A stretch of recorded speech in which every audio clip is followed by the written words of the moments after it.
Hello दोस्तों, मैं हूं अशीम अकरम और आप देख रहे हैं डिजिटल एजुकेशन चैनल। जी हां दोस्तों, आज हम बात करेंगे 10th क्लास के इम्पोर्टेंट क्वेश्चन यानी मॉडल सीट के बारे में। और जो 2020-21 सेशन में कोरोना काल में सिलेबस थोड़ा सा चेंजिंग किया गया था। हालांकि कुछ अध्याय को रिड्यूस किया गया था, उसमें तो काफ़ी स्टूडेंट उलझन में थे ही, और साथ ही साथ कुछ जो है क्वेश्चन पैटर्न को भी बदलाया गया था। तो उन्हीं से लेकर जब हम इम्पोर्टेंट क्वेश्चन स्टूडेंट को गेस किया, हालांकि उन इम्पोर्टेंट क्वेश्चन मेन है अगर देखा जाए तो, क्योंकि उसी के अंदर से सारा कुछ क्वेश्चन है, मैथ में भी, साइंस में भी, सोशल साइंस में भी। लेकिन एक पैटर्न ज़रूरी है कि पैटर्न कितने नंबर में कैसे क्वेश्चन पूछेगा, क्योंकि जब तक स्टूडेंट को पैटर्न पता नहीं होते हैं तो उसमें एक अंदर से ही एक मतलब कमी महसूस होती है। इसीलिए इस पैटर्न को हम आपको दिखाएंगे। तो इस वीडियो में लास्ट तक आप बने रहिएगा, और इसमें सारा क्वेश्चन जो है ऑब्जेक्टिव क्वेश्चन को हम ऐसे मौजवानी 1-2 नंबर करके जो है टिक करवा देंगे आपको। और यहाँ पे पूरा चीज़ को हम लोग समझ लेते हैं कि कैसे क्या करना है। ठीक है, यहाँ पे देखिए विषय जो है सामाजिक विज्ञान 10th क्लास, 90 अंक 3 घंटा। ठीक है, यहाँ पे 4 सेक्शन बांटा गया है, जिसको हम लोग बोलते हैं इतिहास, भूगोल, नागरिक शास्त्र, अर्थशास्त्र। और प्राकृतिक आपदा तो कई सालों से हटा ही दिया गया है, तो इस साल तो और हट गया है। इतिहास से 23 अंक, भूगोल से 23 अंक, नागरिक शास्त्र से 22, अर्थशास्त्र से 22, कुल मिलाकर अगर देखा जाए तो 90 अंक है। इससे पहले जो है 20-20 अंक करके सभी में थे, यानी 80 अंक था, लेकिन इस साल 2-3 अंक करके बढ़ा दिया गया है। अब देखिए हिस्ट्री यहाँ से शुरू होता है। हिस्ट्री में क्या बताया गया, इस चीज़ को और एक बार देख लीजिए। 3 नंबर में जो है प्रश्नों के स्वरूप निम्न होंगे, यानी बहुविकल्प या रिक्त स्थान को पूर्ति करना होगा। अति लघु प्रश्न, लघु प्रश्न, दीर्घ प्रश्न। जो है 2 नंबर अंक वाले प्रश्नों में कम से कम आपको 40 शब्दों में लिखना है, उत्तर देना है। 4 अंक जिसमें आपको मिलेगा उसमें 150 शब्दों लिखना है। जिसमें आपको 5 अंक मिलेगा लगभग 200 से 250 शब्दों में आपको लिखना होगा। तो ये हालांकि ऑब्जेक्टिव है, इसको आपको ऐसे ही ये करना है।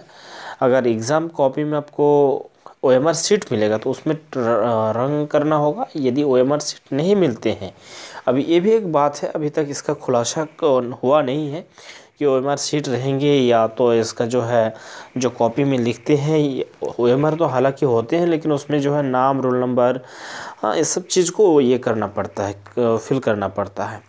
लेकिन अगर प्रश्नों के लिए भी अगर OMR हो जाए तो उसका एक अलग होगा। हालांकि OMR जो है इतना आसान नहीं होगा, क्योंकि हर क्वेश्चन का जो है अलग अलग पैटर्न है।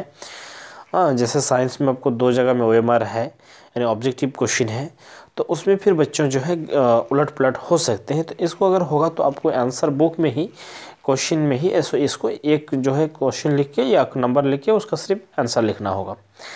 ठीक है, अगर उस सब चीज़ जो है अगर वो क्लियर जब तक नहीं होते तब तक हम लोग नहीं बात करेंगे। तो फिर उसके बारे में देख लेते हैं कहाँ तक क्या हो रहा है, उसके बाद फिर हम डिस्कस करेंगे इस चीज़ को। लेकिन आप लोग कमेंट में हमको याद दिलाते रहना। ठीक है, चलिए अब यहाँ पे देखिए सामाजिक जो है उपलब्धियाँ उपबंध नामक पुस्तक के लेखक कौन थे। तो ये जो पुस्तक का नाम है, इसमें कौन सा लेखक थे। जलियांवाला हत्याकांड की घटना कब हुई, जलियांवाला जो हत्याकांड है इसका घटना कब हुई थी। जोसेफ मैथ्यूसन का जन्म कब हुआ था। ठीक है, साइमन कमीशन भारत कब पहुंचा। ये सब क्वेश्चन है। प्रथम विश्व युद्ध कब हुआ था, प्रथम विश्व युद्ध जो है कब हुआ था। और यहाँ पे आप कुछ जो है ऑब्जेक्टिव रिक्त स्थान को यहाँ पे भरना है, इसको आपको भरना होगा। देखिए यहाँ पे 20 जो है ऑब्जेक्टिव होंगे, इसमें 6 ऑब्जेक्टिव अब हो गया।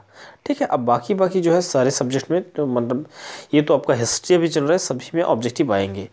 स्पिन, ठीक है, स्पिनिंग जेनी मिशन का आविष्कार ... ने किया, तो इसमें से कौन जाएगा।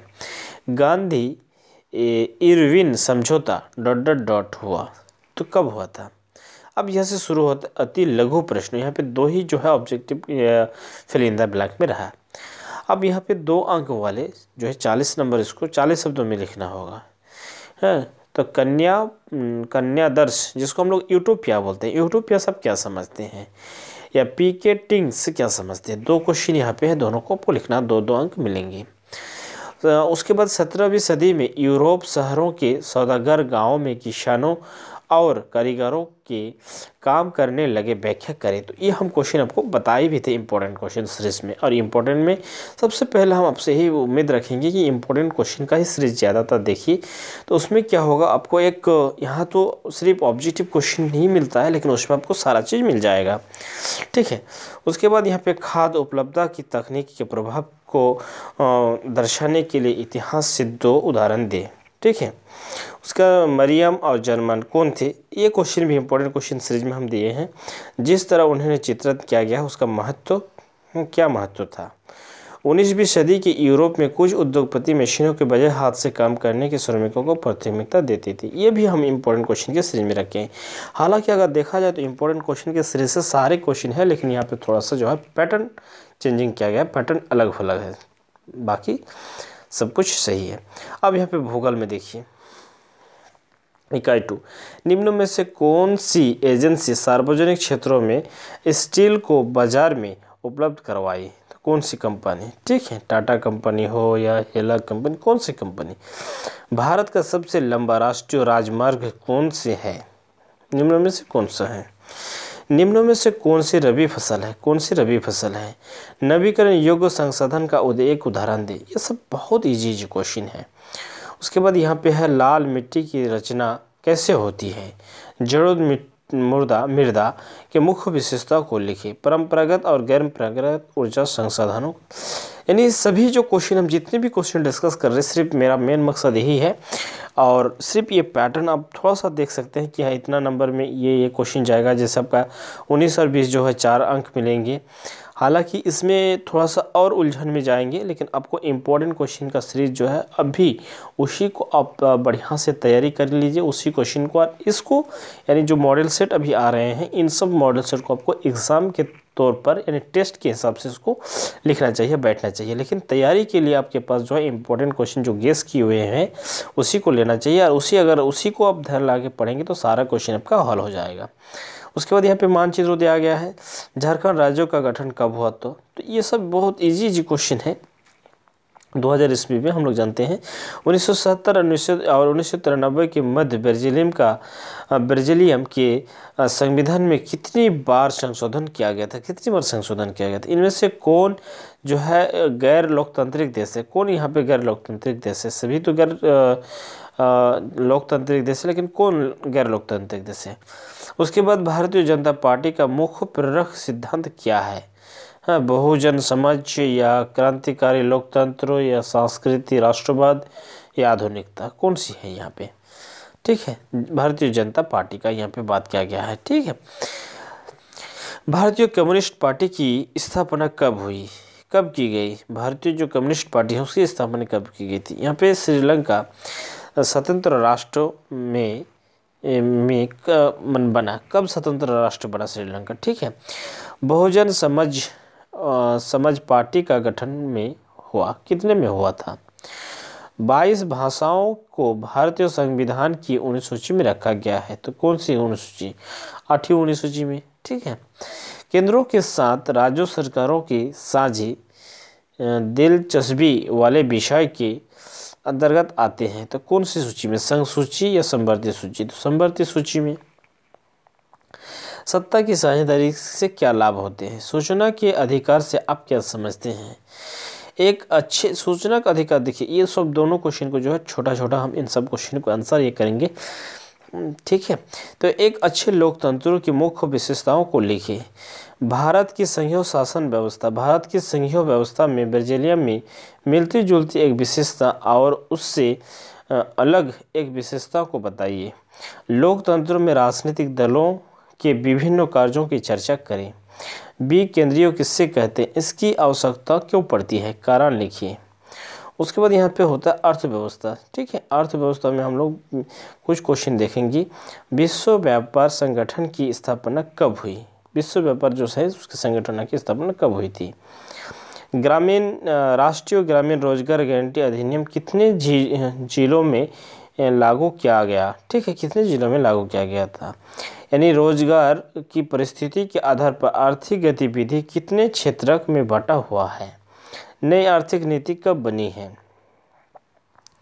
उसके बाद जीडीपी के पर्दों में वर्ष 2003 में तृतीयक क्षेत्रक की हिस्सेदारी कितनी थी।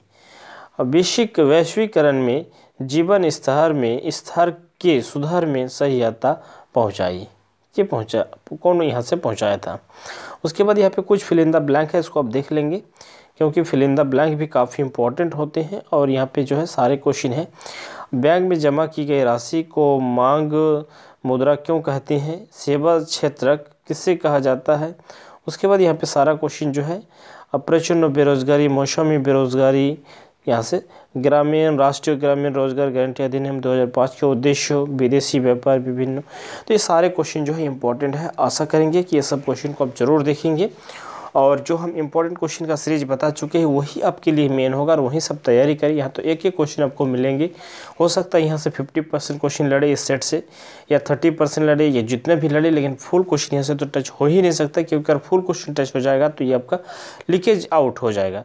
तो इसलिए हम इंपॉर्टेंट क्वेश्चन में जो दिए हैं उसमें काफ़ी क्वेश्चनों का वहाँ पे एक सीरीज है, काफ़ी क्वेश्चन वहाँ पे इकट्ठा किया गया है और जितने भी मॉडल सेट आते जाएंगे उतने ही उसी इंपॉर्टेंट क्वेश्चन के ही इर्द गिर्द 2-4-5% इधर उधर होते ही वहीं से ही क्वेश्चन आएंगे। तो हम आशा करेंगे कि आप लोग जरूर उस वीडियो को देखिए जिसमें हम इंपॉर्टेंट क्वेश्चन का बात किए हैं। वीडियो के चैनल मेरे इस यूट्यूब चैनल में जाइए, प्लेलिस्ट में जाइए, 10th क्लास में देखिए 2021 में जो एग्ज़ाम लिखा गया उसी सीरीज में जाएंगे। अगर खुलेंगे तो हो जाएगा, या तो इस वीडियो के एंड डिस्क्रिप्शन में हम उसका लिंक दे देंगे, आप उसको जाकर भी देख सकते हैं। तो इस वीडियो में तक फिर हम मिलते हैं नेक्स्ट वीडियो में। थैंक यू, धन्यवाद।